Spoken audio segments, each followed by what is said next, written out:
આજે આપણે આ વિડીયોના માધ્યમથી ટાટ પરીક્ષાની તૈયારી વિશે વાત કરીશું, જે 9મા અને 10મા ધોરણના શિક્ષકો માટે 18 તારીખે જે ટાટની પરીક્ષા છે એના વિશે વાત કરીશું. એક વિદ્યાર્થીએ મને વોટ્સએપ મેસેજથી કહ્યું કે તમે ટાટની પરીક્ષા વિશે વાત કરો. એટલે મારી પહેલી પ્રતિક્રિયા મેં એમને જવાબ પણ આપી દીધો કે મને એમ થયું કે કદાચ એમને એમ હશે કે હું આ પરીક્ષા અમે લઈએ છીએ એટલે કદાચ એ માર્ગદર્શન માગતા હશે. પછી થોડા સમય પછી મને વિચાર આવ્યો કે હું જાણું તો ખરો કે કદાચ હું એમને કંઈ ઉપયોગી થઈ શકું. એટલે મેં એમને પૂછ્યું કે તમને શું માર્ગદર્શન જોઈએ છે, કયા વિષયો છે. એટલે એમણે મને કહ્યું કે આમાં 2 પેપર હોય છે, એક અમારા વિષયનું હોય છે અને એક ગુજરાતીનું કોમન પેપર હોય છે. તો મને થયું કે હું ગુજરાતીના પેપર વિશે વાત કરી શકું. એટલે મેં એમને કહ્યું કે તમારો મને અભ્યાસક્રમ મોકલો, તમને શામાં માર્ગદર્શન જોઈએ છે એ મોકલો. એટલે એમણે મને 4 બાબતોમાં માર્ગદર્શન માગ્યું એમણે મારી પાસેથી. એ 4 બાબતોની વાત કરશું: નિબંધ, પત્રલેખન, ચર્ચાપત્ર અને સંક્ષિપ્તીકરણ અથવા તો સાર લેખન. એટલે આ 4 બાબતોની આજે આપણે વાત કરીશું. આ વિડીયો આપણે 2 ભાગમાં કરીશું.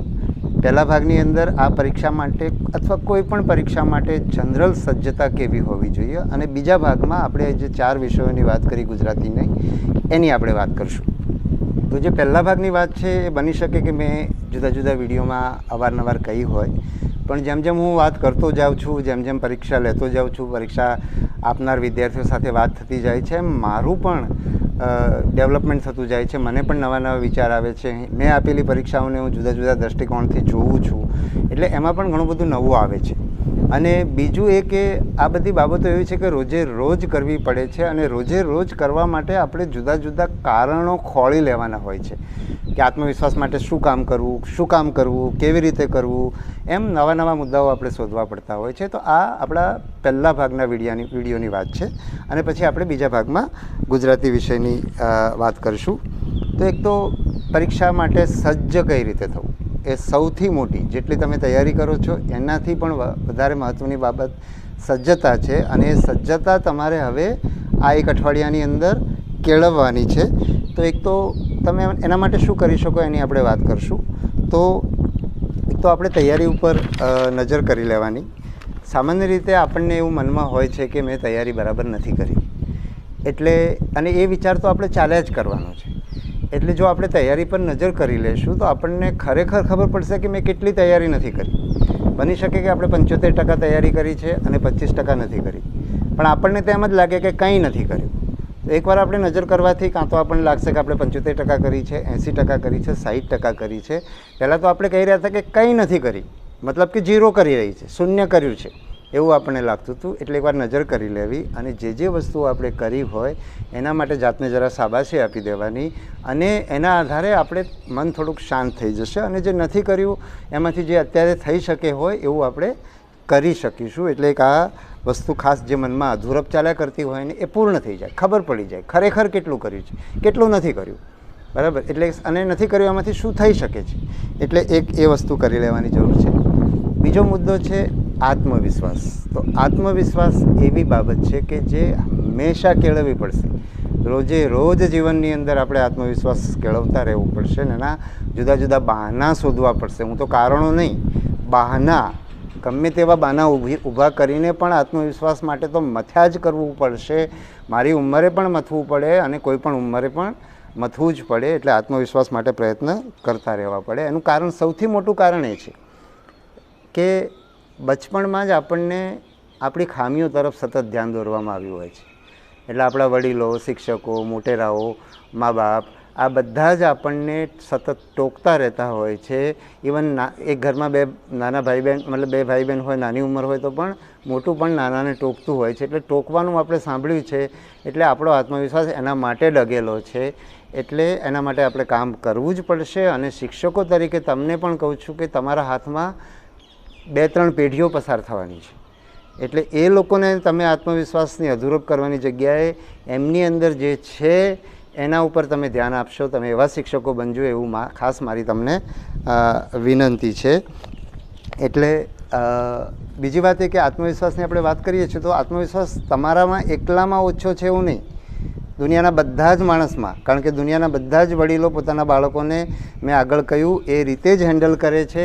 એટલા માટે દુનિયાના બધા વ્યક્તિઓ આત્મવિશ્વાસની ઉણપ ધરાવે છે. એટલે તમારા બધા સ્પર્ધકો પણ તમારા જેટલો જ આત્મવિશ્વાસ ધરાવે છે. એટલે તમારા આત્મવિશ્વાસના કારણથી એવું નહીં માનવાનું કે મારામાં આત્મવિશ્વાસ નથી એટલે આ પરીક્ષા માટે હું ઓછો લાયક છું, એવું નહીં માનવાનું. આત્મવિશ્વાસ કેળવવા માટે કેટલીક વાતો કરીએ તો તમારી સારી બાબતો યાદ કરવાની, તમે ભૂતકાળમાં મેળવેલી સફળતા યાદ કરવાની, તમારા મિત્રો, સગા સંબંધીઓ, શુભેચ્છકોને પૂછી લેવાનું.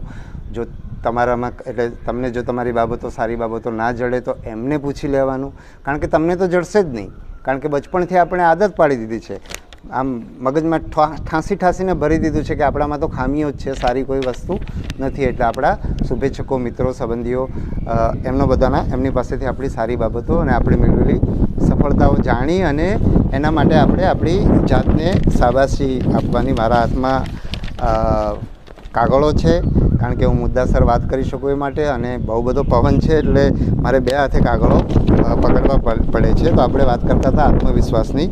તો જે મેં કહ્યું કે સારી બાબતોને સફળતા યાદ કરવાની, રોજ યાદ કરવાની, વારંવાર યાદ કરવાની, જ્યારે ડર લાગે ત્યારે, જ્યારે ચિંતા થાય ત્યારે યાદ કરવાની.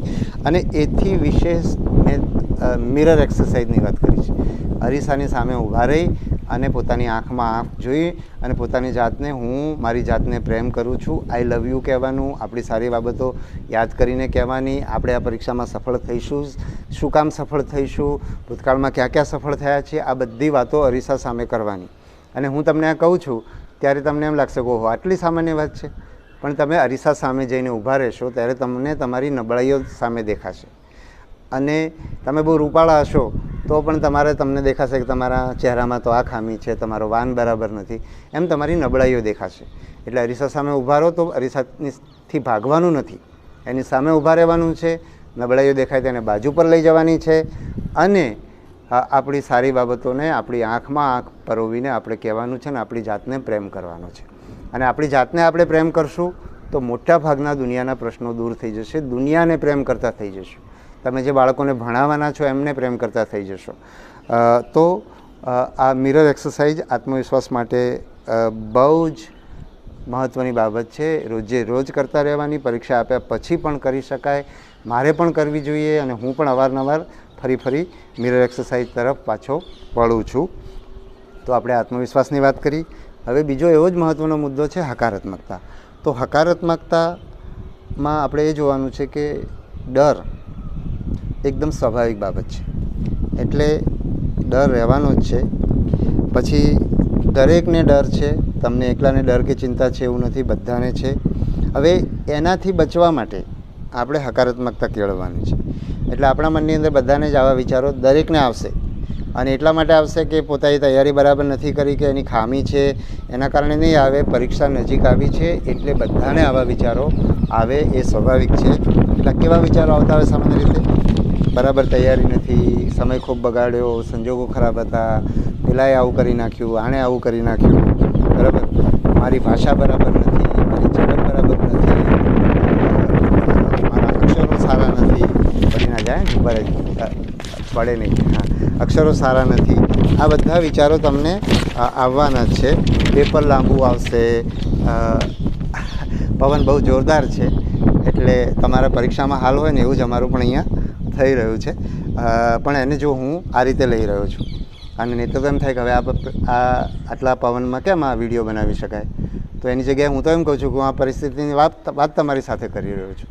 તો પરીક્ષા ખંડમાં પણ તમારે આવું જ કરતા રહેવું પડશે. પરીક્ષા ખંડમાં પણ ઘણા બધા પ્રશ્નો આવશે, સુપરવાઇઝરનું વર્તન નહીં ગમે, સુપરવાઇઝર બાજુના સુપરવાઇઝર સાથે વાતો કરતા હશે, મોટા અવાજે તમને સૂચનાઓ આપતા હશે, કેટલાક બારાડા પાડતા હશે. આ બધું જ તમારા સુપરવાઇઝર કરવાના છે અને તમે શિક્ષક થઈને ભવિષ્યમાં તમે પણ સુપરવાઇઝર થવાના છો. એટલે એટલું યાદ રાખવાનું કે આપણે એવું નહીં કરવાનું, પણ આવું બધું તમારા વર્ગમાં થાય. અત્યારે જેમ પવન વાઈ રહ્યો છે એમ પરીક્ષા દરમિયાન પણ તમારે આ બધું કરતા રહેવાનું છે. તો આ બધા વિચારો, અક્ષરો ખરાબ, પેપર લાંબુ આવશે, મારી ઝડપ નથી, મારે પેપર છૂટી જ જાય છે, આ બધા વિચારો આવે તો માનવાનું કે આ પરીક્ષા એકદમ નજીક આવી ગઈ છે. અને આ વિચારો બધાને આવે છે એટલે આપણે બધા જેમ સ્પર્ધામાં સરખા છીએ એમ આમાં પણ સરખા છીએ. અને આ બધી બાબતો અત્યારે તમે નહીં બદલી શકો. તમારા અક્ષરો સુધારવાનું કામ હવે છેલ્લા અઠવાડિયામાં નહીં થઈ શકે. તમે પરીક્ષાની પ્રેક્ટિસ કરી હોત, લખવાની પ્રેક્ટિસ મહાવરો કર્યો હોત તો તમે તમારી ઝડપ વધારી શક્યા હોત, કંઈક અંશે અક્ષરો પણ સુધારી શક્યા હોત, લખવાની પદ્ધતિ એવી કરી શક્યા હોત. તો એ બધું તમે કદાચ અત્યારે એમાંથી બહુ ઓછી વસ્તુઓ અક્ષરો અને ઝડપ માટે અત્યારે શક્યતા ઓછી છે. પણ બદલી શું શકો? તો તમે તમારો વિચાર બદલી શકો. તમારો ચિંતાના વિચારની જગ્યાએ તમે હકારાત્મકતા લાવી શકો. એટલે જેટલી હકારાત્મકતા લાવશો એટલી તમારી મહેનતને રંગ લાગી જશે, અને જેટલી નકારાત્મકતા લાવશો એટલી મહેનત તમારી પાણીમાં જશે.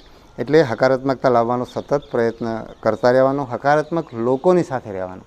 એવા મિત્રો હોય ને કે જે તમારા મતલબ મેં કઈ એવી પ્રકારની વાતો કરતા હોય, ડરવાની ને ગભરાટની ને ચિંતાની ને આમ થઈ જશે, પેપર ફૂટી જશે, આમાં તો ગડબડ જ હોય છે, આમાં તો અન્યાય જ કરવામાં આવે છે, આ બધું વિચાર કરનારા લોકોથી પણ દૂર રહેવાનું.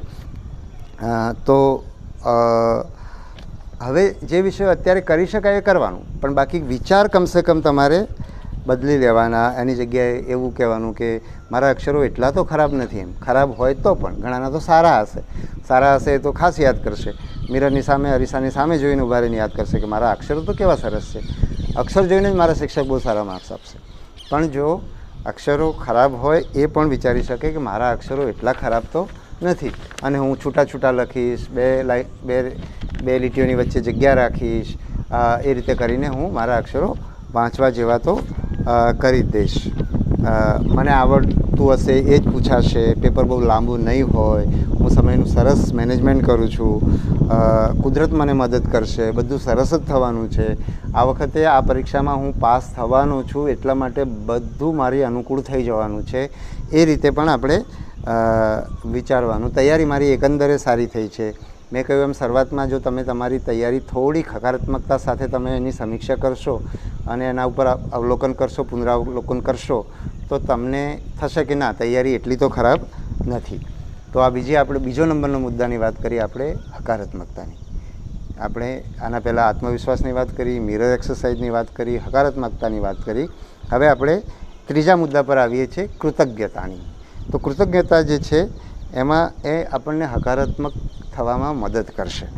તો જેમ જેમ તમે જુદા જુદા લોકો માટે, તમારા માતા પિતા માટે, તમને તમારા પત્ની મદદ કરતા હોય, તમારા મિત્રો મદદ કરતા હોય, તમે જે વિષયોની પરીક્ષા આપવા જઈ રહ્યા છે એના શિક્ષકો તમને સરસ શીખવ્યું છે, તમારા કોઈને કોઈ શિક્ષકો તો એવા હશે જ કે તમને જીવનમાં કાયમ માટે યાદ રહી ગયા, તો એના માટે આભારની લાગણી, એના માટે કૃતજ્ઞતાનો ભાવ. તમારી પરીક્ષા માટેની જે વ્યવસ્થા થઈ રહી છે, એ પરીક્ષા જે શિક્ષકો લેવાના છે, શાળાઓ લેવાના છે, તમારું પરીક્ષા બોર્ડ લેવાનું છે, એમણે ઘણી બધી મહેનત કરી છે અને એના કારણે આ પરીક્ષા થઈ રહી છે. એના માટે પણ તમારે આભાર માનવો છો. પેપર સેટર તમને અનુકૂળ હોય એવું જ પેપર કાઢ્યું છે, એનો એડવાન્સમાં આભાર માની લેવાનો.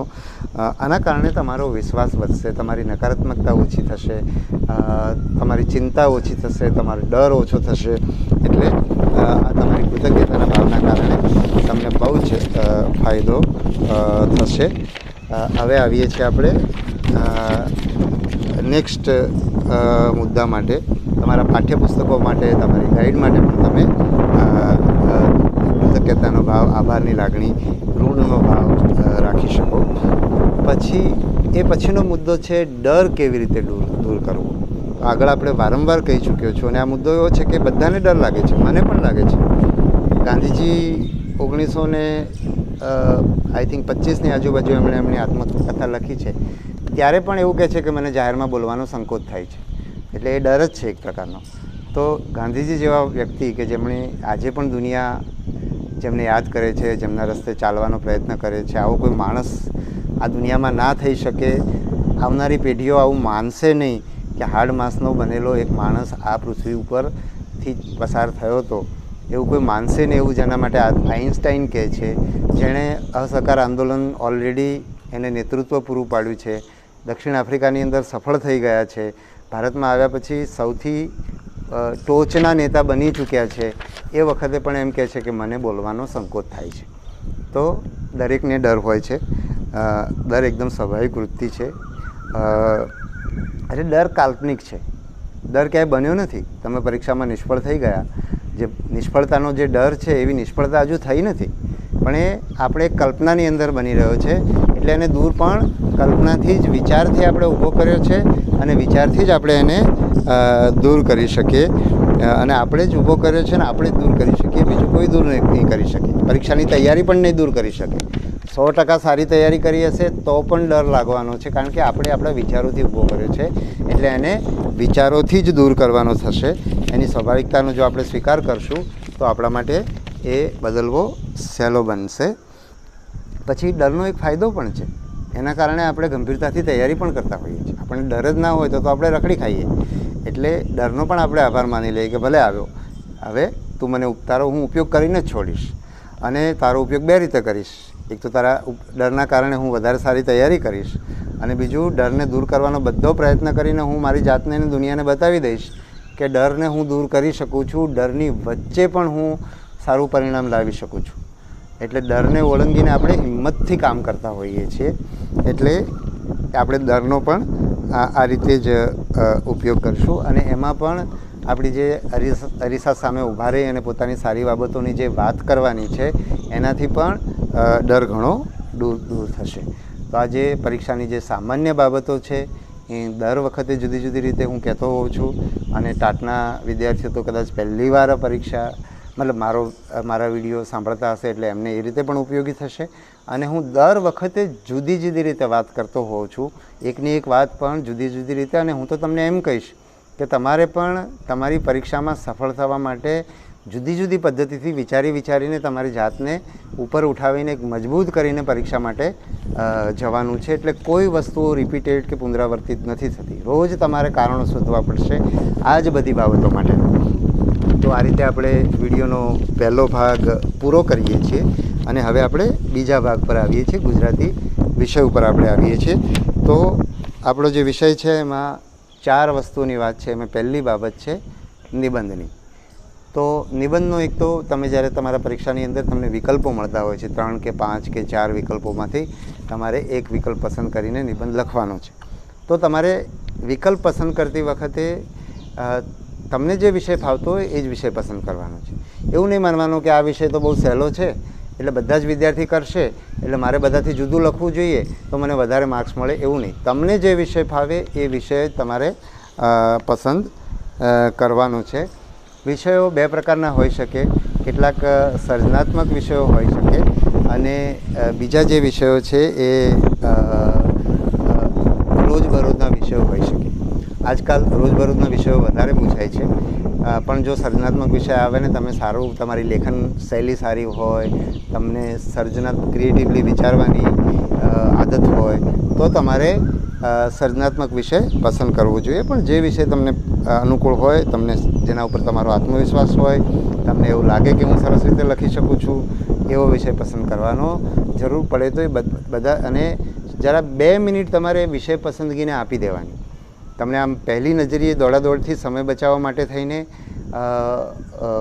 કોઈપણ વિષય જ એકદમ ઝડપથી પસંદ કરી લેવો અને પછી વિષય લખવા માંડીને અડધે પહોંચો ત્યાં ખબર પડે કે આમાં તો ખરેખર મને એટલું બધું ફાવતું નથી. આવું મારું LLB ને LLMની પરીક્ષામાં થતું હતું. એટલે જ્યારે મને ખબર પડી, બહુ 2, 3, 4 પરીક્ષાઓ જતી રહી પછી ખબર પડી, કુલ મળીને મેં લગભગ 6 ને 4, 10 પરીક્ષાઓ આપી. પછી મને ખબર પડીને પછી મેં એવું ચાલુ કર્યું કે મારે પ્રશ્ન પસંદ કરતી વખત માટે હું 2 મિનિટનો સમય ચોક્કસ આપું. મારે તો 30 મિનિટમાં પ્રશ્ન લખવાનો હોય, પણ 2-3 મિનિટ હું પ્રશ્ન પસંદગી માટે હું આપી દઉં. એટલે તમે પ્રશ્ન પસંદગી એટલે વિકલ્પ, તમે કયો વિષય પસંદ કરો છો એમાં સમય આપજો. અને એમાં તમારે ખાસ કરીને જ્યારે રોજબરોજના વિષયો પૂછાય છે એટલે શક્યતા એ છે કે તમારા રોજબરોજના વિષયો તમારે એનું જ્ઞાન પણ તમારા માટે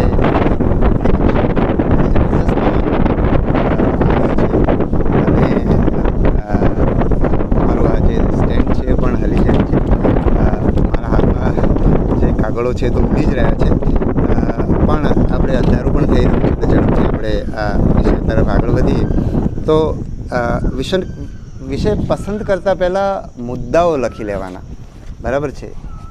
અને જે મુદ્દાઓમાં તમારો આત્મવિશ્વાસ હોય, જે મુદ્દાની અંદર તમે એનું વિસ્તૃતિકરણ કરીને તમારે જેટલા શબ્દોનો અથવા જેટલો લાંબો નિબંધ લખવાનો છે એટલું લાંબુ લખી શકો એમ હોય જે વિષયમાં તમને સ્પષ્ટતા હોય, કારણ કે નિબંધ લેખન છે એ તમારા વિચારવાની પદ્ધતિ, તમારી વિચારો તમે કેવી રીતે વિચારી શકો છો અને એને કેવી રીતે લખીને રજૂ કરી શકો છો એ માટેની ચકાસણી કરવા માટે તમને નિબંધ પૂછવામાં આવે છે.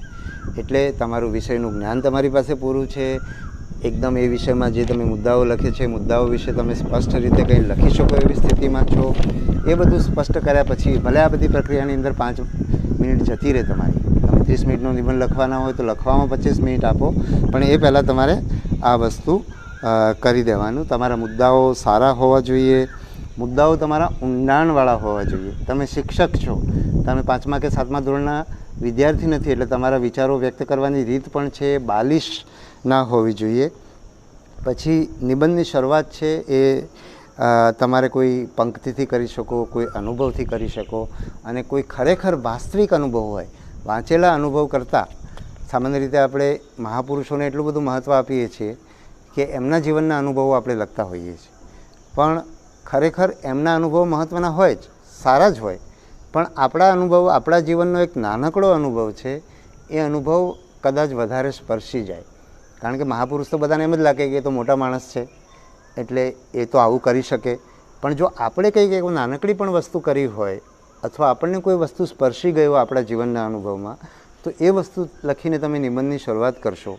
બરાબર છે. દાખલા તરીકે આપણે સોશિયલ મીડિયા વિશે વાત કરતા હોઈએ તો સોશિયલ મીડિયાએ આપણો કેવી રીતે સમય બગાડ્યો અને મારી જીવનમાં કેવી રીતે નુકસાન કર્યું, અથવા સોશિયલ મીડિયાથી મળેલી એક વસ્તુ મને કેવી તક આપે છે. દાખલા તરીકે આજનો આ વિડીયો ટાટ વિશે મેં તો ક્યારેય વિચાર્યું જ નહોતું, પણ આ ભાઈએ મને વોટ્સએપ કે એક જો સોશિયલ મીડિયાનું માધ્યમ છે તો હું સોશિયલ મીડિયાનો નિબંધ શરૂ કરતો હોઉં તો હું એવું કહું કે એક દિવસ મારા વોટ્સએપ ઉપર એક ભાઈનો આ રીતનો મેસેજ આવ્યો અને પછી આગળ જે કંઈ થયું તો આ એના માધ્યમથી મેં એક ટાટનો વિડીયો બનાવ્યો અને હું આટલા બધા લોકો સુધી પહોંચી શક્યો.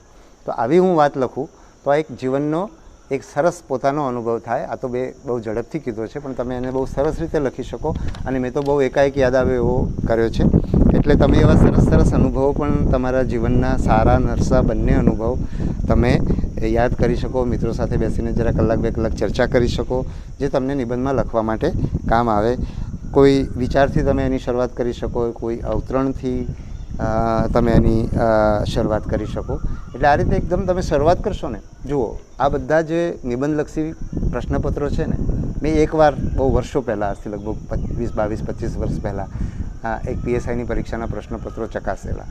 અને શિક્ષક માટેની એક પરીક્ષા જ હોય છે, તમારી પરીક્ષા કરતાં એની પરીક્ષા અઘરી હોય છે. તમે બધાએ લાંબુ ગમે તેવા અક્ષરે બધું લખેલું હોય છે અને તપાસવાનું હોય છે. એટલે એ બધું કદાચ વાંચી ના પણ શકે, બરાબર, પણ જો તમારી શરૂઆત એ વાંચશે ને, શરૂઆતથી પ્રભાવિત થશે ને, તો પછી ઘણી તમારી ભૂલો એને નહીં દેખાય, તમારી સારી વસ્તુઓ દેખાશે. એટલે તમે જ્યારે પ્રશ્ન પણ લખો છો ત્યારે તમારે જે પ્રશ્ન તમને સારો આવડતો હોય શરૂઆતમાં જ લખવાનું. એટલે એના મનની અંદર તમારી એક છબી, તમારી છાપ ઊભી થઈ જાય તો એ તમને આગળ પણ એનો ફાયદો મળશે. એટલે આ રીતે આપણે નિબંધની શરૂઆતની વાત કરી. ભાષાની વાત કરું તો ભાષા સરળ પણ બાલિશ નહીં, નાના છોકરાઓ લખે એવી ભાષા ના હોવી જોઈએ. પછી એના માટે ભાષા કેવી હોવી જોઈએ, એના માટે સારા લેખો વાંચવા જોઈએ. વિષયની જ્યારે મેં સર્જનાત્મક વિષયની વાત કરવાની હતી મેં કરી, ત્યારે મારે એક વાત કરવાની રહી ગઈ કે મેં GPSCની પરીક્ષા આપી હતી. GPSC ક્લાસ 1-2ની પરીક્ષા હું પાસ થયો છું અને મારી 18મી રેન્ક સાથે મને GAS મળેલું.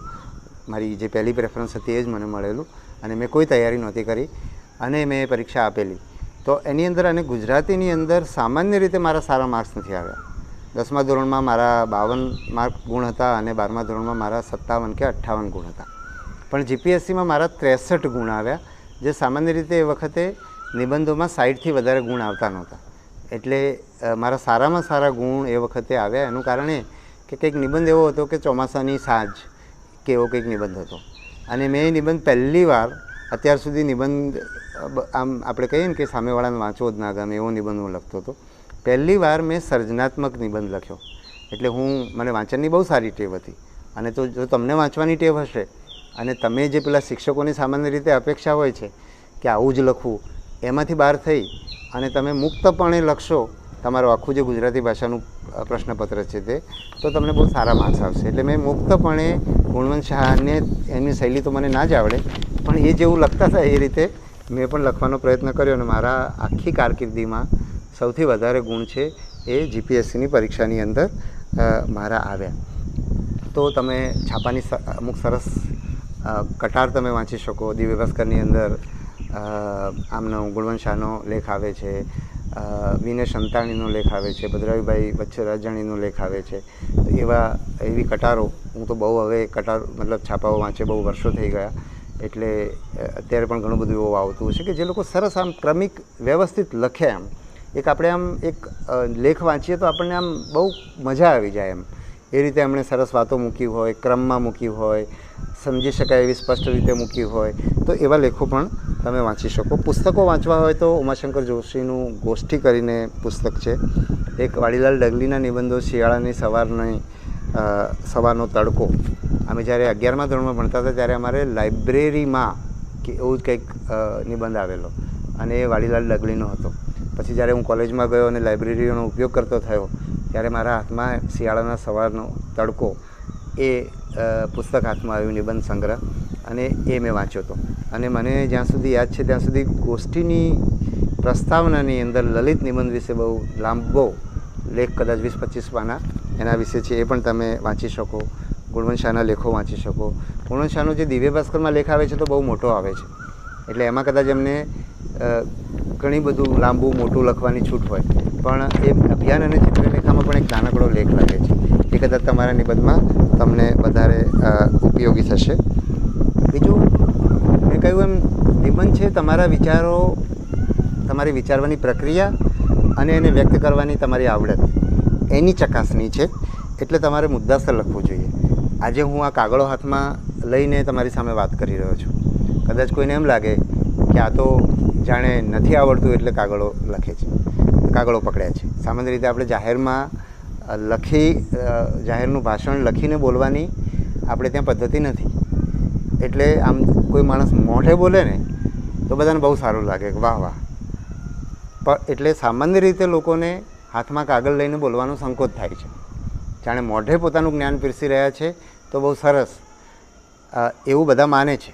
છતાં પણ મેં હાથમાં કાગળ લીધા છે, કારણ કે હું જાણું છું કે જેટલા લોકો આ વિડીયો જોવે, 500 માણસો પણ જો આ વિડીયો જોવે તો એનો સમય ના બગડવો જોઈએ, મુદ્દાસર વાત આવી જોઈએ, કોઈ મુદ્દો રહી ના જવો જોઈએ, કોઈ મુદ્દો બિનજરૂરી લાંબો ના થવો જોઈએ. તો આ બધું તમારા નિબંધના મુખ્ય લક્ષણો છે.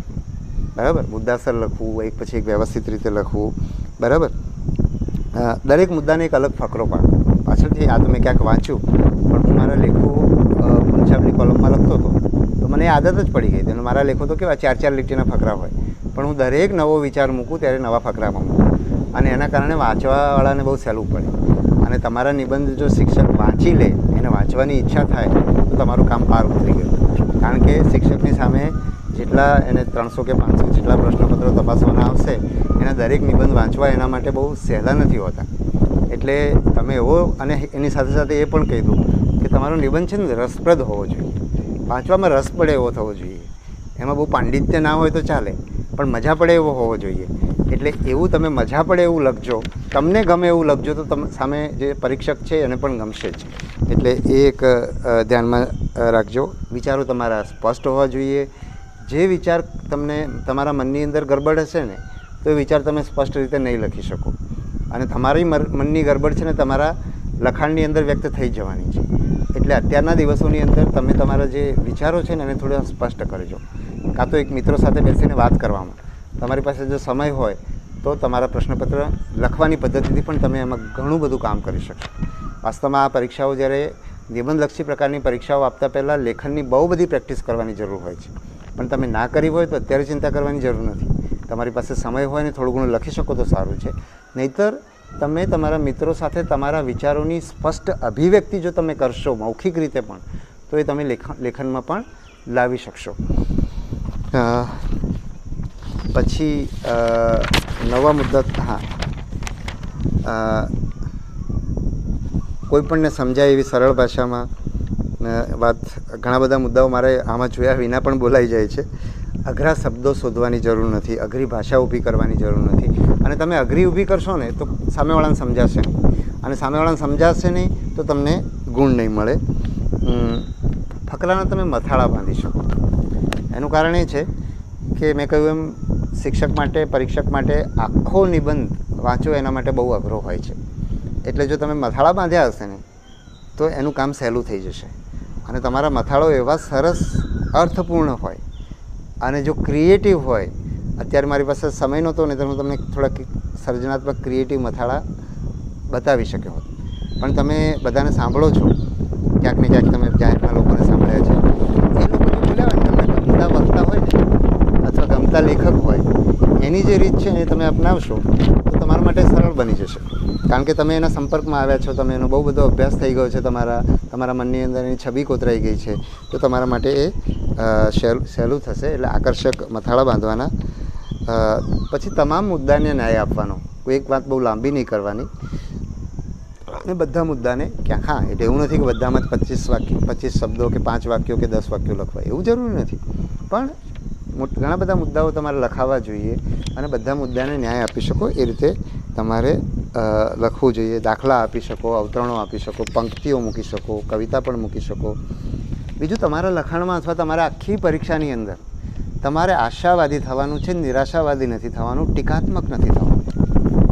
એટલા માટે નહીં કે તમારે સામેવાળા પરીક્ષકને ખુશ કરવા માટે.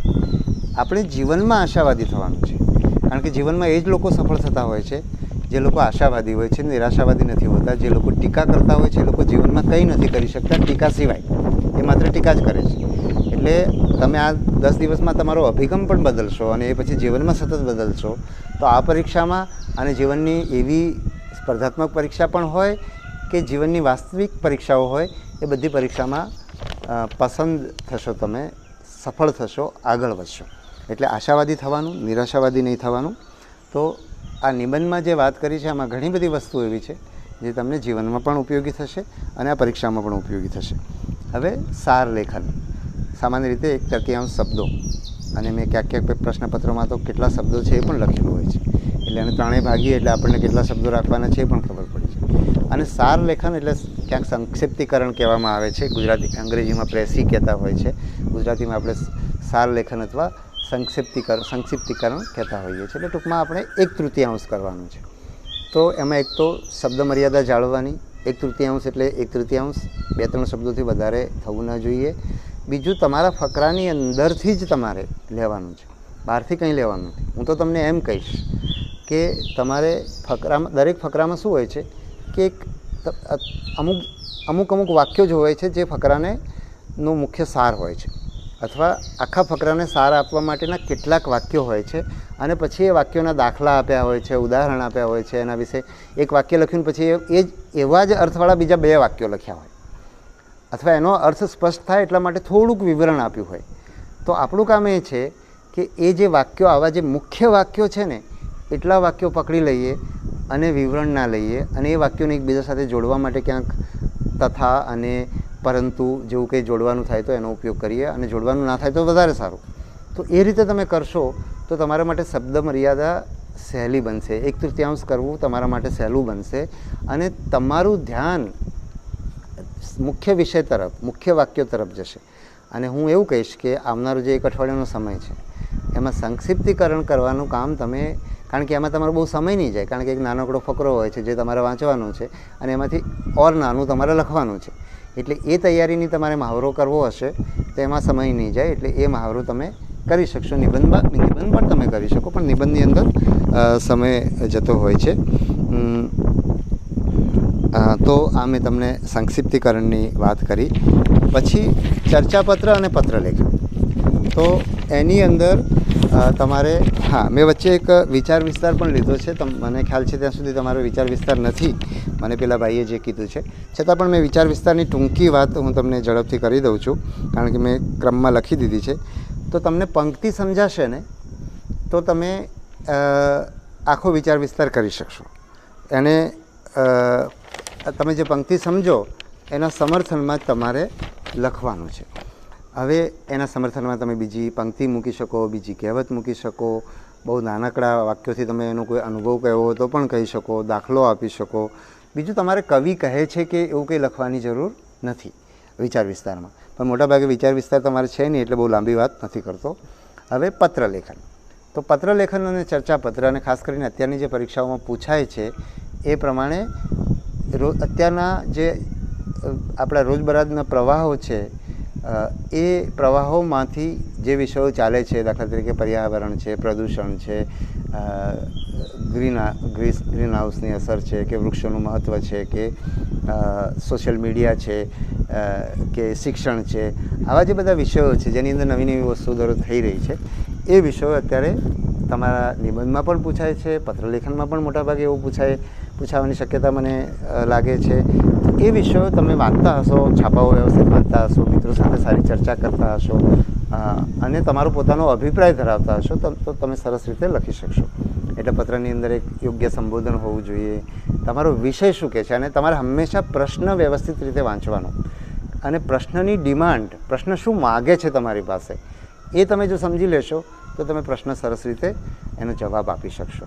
એટલે પહેલાં પ્રશ્ન સમજી લેવાનો, એને 2-3 વાર વાંચી લેવાનો, પછી એની શું ડિમાન્ડ છે, એની શું અપેક્ષા છે, શું માંગ છે એ સમજી લેવાનું, અને પછી એના લગતા મુદ્દાઓ તૈયાર કરી દેવાના, અને પછી એ મુદ્દાઓમાં એક પછી એક શબ્દોની રંગપૂર્ણી દરેક વિષયમાં કરવાની થાય છે. એ જ રીતે પત્રની અંદર પણ એ જ વસ્તુ લાગુ પડશે કે તમારી પાસે મુદ્દાઓ છે, એ મુદ્દાઓ તમે બરાબર સમજો છો, એ મુદ્દાઓ તમે સ્પષ્ટ રીતે વ્યક્ત કરો છો, સામેવાળાને સમજાય એ રીતે વ્યક્ત કરો છો, કારણ કે તમે પત્રના માધ્યમથી કોમ્યુનિકેટ કરો છો. નિબંધના માધ્યમથી તમે તમારી વાત કહી રહ્યા છો, પત્રના માધ્યમથી તમે કહી રહ્યા છો, ચર્ચાપત્રના માધ્યમથી કહી રહ્યા છો. એટલે આ તમારી વાત કહેવાની આ માધ્યમ છે, તમારે અભિવ્યક્ત થવાનું છે. એટલે તમે તમારા મુદ્દાઓ લઈ લેશો અને પછી એને અભિવ્યક્ત કરશો, એ તમારી પાસે આ આખા વિષયની અપેક્ષા છે. તો એ વાત થઈ, અને છેલ્લે આપણે ચર્ચાપત્રની વાત કરીએ. છેલ્લા આ બધા બાબતોમાં હું લાંબી વાત એટલા માટે નથી કરતો કારણ કે નિબંધમાં જે બધી વાત કરી છે એ વાતો અહીંયા પણ લાગુ પડશે. ચર્ચાપત્ર એટલે શું એ કદાચ હવે આપણે લોકો ભૂલી ગયા હોઈશું, કારણ કે અત્યારે હવે ચર્ચાપત્રો આપણા જીવનમાં સામાન્ય રહ્યા નથી. અમે જ્યારે કોલેજમાં ભણતા ને એના પછીના વર્ષોમાં દરેક છાપાની અંદર ચર્ચાપત્રનો એક વિભાગ અઠવાડિયામાં 1-2 વાર આવતો. ઘણા છાપાઓ તેવા હતા, મને યાદ છે ત્યાં સુધી ટાઈમ્સ ઓફ ઇન્ડિયામાં તો દરરોજ એક ઊભી કોલમ, એનું વચ્ચેનું પાનું હોય ને એમાં ઉપરથી નીચે સુધી લખી શકાય એટલી જગ્યાએ એ લોકો એને આપતા, અને ઘણા બધા લોકો પોતાના વિચારો વ્યક્ત કરતા. એક મને યાદ છે કે પાલનપુરના સિવિલ સર્જન BT ત્રિવેદી કરીને હતા, એ કાયમ ટાઈમ્સ ઓફ ઇન્ડિયાના ચર્ચાપત્રમાં એ લખતા. સંદેશમાં પણ ચર્ચાપત્ર હું જોતો. જનસત્તા, લોકસત્તા કે જે ઇન્ડિયન એક્સપ્રેસ ગ્રુપના અખબારો હતા એની અંદર પણ એમાં તો એવું એનું મથાળું પણ હતું, લાગ્યું તેવું લખ્યું. બરાબર. હવે આપણી પાસે લાગ્યું તેવું લખ્યું એના કરતાં આપણે જે સમજીએ છીએ લાગ્યું તેવું લખ્યું એમ પણ આપણા વિચારો નિરાશાવાદી, ટીકાત્મક ના હોવા જોઈએ, કારણ કે આપણે એક જાહેર જીવનમાં કામ કરવાના છીએ, વિદ્યાર્થીઓ સાથે કામ કરવાના છીએ, એટલે આપણે આશાવાદીને હકારાત્મક હોવા જોઈએ. ધારો કે એક વસ્તુ સરકાર કંઈ કરે છે, અથવા તો કોઈ વ્યક્તિ કંઈ કરે છે, સરકાર કંઈ કરે છે તો આપણે એમ કહીએ કે નહીં, આ સરકારનો તો આવો ઈરાદો છે, એને તો મત લેવા છે એટલા માટે આવું કરે છે, એવું આપણે કહીએ તો આ નકારાત્મક વાત થઈ. પણ એ જ વસ્તુથી લોકોના જીવનમાં બદલાવ આવશે. આપણે એમ પણ કહી શકીએ કે આ તો ઠીક છે, આ બધી યોજનાઓ આવે છે પણ કંઈ થતું નથી. હા, અને આપણે એવું માનીએ, આપણે જાણીએ પણ છે કે યોજનાઓથી 100% થતું નથી, પણ યોજનાઓથી ઘણું બધું થાય છે. એટલે આપણું ધ્યાન છે ઘણું બધું થાય છે એના તરફ જવું જોઈએ. એ જ રીતે ધારો કે કોઈ સેવાનું કામ કરે છે તો આપણો એક અભિગમ એવો પણ હોય કે આ ભાઈ તો પબ્લિસિટી લેવા માટે કરે છે, અથવા તો આમની પાસે પૈસા છે એટલે કરે, એમાં શું નવાઈ કરે છે. અથવા ઘણા એમ પણ કહેતા હોય છે કે તો ઘણું બધું શોષણ કરીને, ખોટા રસ્તા અપનાવીને પૈસા કમાણા, હવે એ બધું જાહેરમાં એ પાપ ધોવે છે, એવું પણ આપણે ઘણા કહેતા હોઈએ છીએ. તો આ બધા નકારાત્મક અભિગમ થયા. એનાથી સારું શું થઈ રહ્યું છે એના ઉપર આપણે ધ્યાન આપીએ, અને એ રીતે આ 4-4માં એટલે ચર્ચાપત્રની અંદર પણ આપણે જે વિષય લઈએ તો ક્યાંક ધ્યાન દોરીએ, અને છેલ્લે આપણે એમ કહીએ કે આ ધ્યાન આપણે એટલા માટે દોરીએ છીએ કે આ વિષયમાં આપણે કામ કરીએ તો દેશનું બહુ ભલું થાય. ધારો કે બાળકોના શિક્ષણની વાત હોય કે આપણે એમ વાત કરતા હોય કે આપણી પ્રાથમિક શાળાને સુધારવી છે, તો આપણે કહીએ કે આપણી પ્રાથમિક શાળાની અંદર આટલી વસ્તુઓ બરાબર નથી, પણ સાથે સાથે આપણી પ્રાથમિક શાળાઓ એ આટલી કમીઓ હોવા છતાં એમાં ઘણી બધી સારી વસ્તુઓ છે, અને આપણી પ્રાથમિક શાળાઓએ ઘણી બધી પેઢીઓનું નિર્માણ કર્યું છે. અને આજે ગરીબ બાળક છે આપણી સરકારી પ્રાથમિક શાળામાં જાય છે, અને જો એ પ્રાથમિક શાળામાં આપણે આટલો સુધાર કરીએ તો આ જે બાળકો છે, સમાજનો એક મોટો વર્ગ છે જે શિક્ષણથી વંચિત રહી ગયો છે, અને એ બાળકો જો શિક્ષણ પામે અને એ બાળકો આગળ વધે તો દેશની 50% લોકો આ શાળાઓનો લાભ લે છે, અને એ જો સુધરે તો દેશ આગળ વધે. એટલા માટે હું આ ધ્યાન દોરું છું. આવી જ્યારે વાત કરીએ ત્યારે આપણી વાતનું વજન પડે અને સામેના માણસને ખબર પડે કે આપણે કયા લેવલનું વિચારીએ છીએ. આપણે એક શાળામાં ખામીઓ જ છે એવી વાત કરવાની જગ્યાએ આપણે દેશના ભવિષ્યની વાત કરી રહ્યા છીએ, દેશના ભવિષ્યના સર્જનની વાત કરી રહ્યા છીએ, અને ત્યાં ઊભા રહીને આપણે આ ચર્ચાપત્ર લખી રહ્યા છીએ. જ્યારે આવો ખ્યાલ વાંચનારને આવે ત્યારે એને માર્ક્સ આપવા જ પડે, એની પાસે વિકલ્પ જ ના રહે. એનાથી આમ થઈ જાય કે આહા શું માણસો છે દુનિયામાં. હમણાં હું ગઈકાલે ઇન્ટરવ્યૂ લેતો હતો અને કેટલાક મને એવા માણસો મળ્યા કે મને એમ થયું કે આવા માણસો, મેં ઇન્ટરવ્યૂ બોર્ડને કીધું કે મારા જીવનમાં આવા માણસો બહુ ઓછા ભેટ્યા છે. એક ઇન્ટરવ્યૂના એક સભ્યને જોઈને મને એમ થયું. તો તમે જો આવો અભિગમ રાખીને તમે આ પરીક્ષા આપશો તો તમને પરીક્ષામાં કોઈ હરાવી નહીં શકે, અને કદાચ આ પરીક્ષામાં તમે સફળ ના થાઓ તો જીવનમાં તમે સફળ થશો એમાં કોઈ શંકાને સ્થાન નથી. અને ત્યાં એ જ અભ્યર્થના સાથે, એ જ વિશ્વાસ સાથે, એ જ શ્રદ્ધા સાથે હું આ વિડીયો શરૂ કર્યો હતો, અને એ જ વિશ્વાસ સાથે આ વાત પૂરી કરું છું. સૌને ખૂબ ખૂબ શુભેચ્છાઓ.